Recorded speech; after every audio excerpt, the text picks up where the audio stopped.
Ryan never raised his voice when they fired him.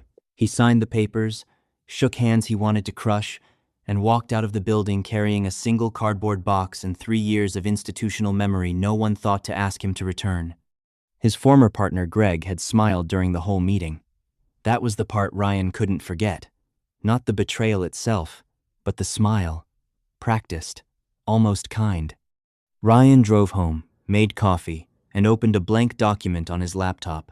At the top he typed one word: everything. Then he started writing. He wrote for 18 months. Not in anger, in precision. Every conversation he could recall, every number that hadn't added up, every client who had whispered their frustrations to him at conferences over cheap wine. He cross-referenced dates. He organized emails he had legally kept.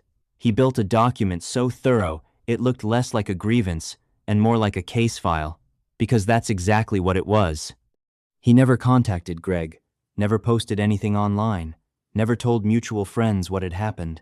When people asked, he said simply, "It didn't work out," and changed the subject. On a quiet Wednesday morning, he sent the document to one person, a senior editor at a financial investigative journal who had once given him her card at an industry dinner.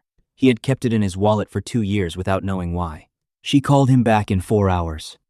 The article ran 6 weeks later. Ryan's name wasn't in it. It didn't need to be. The facts were enough. The facts were devastating. And facts, unlike anger, have no expiration date.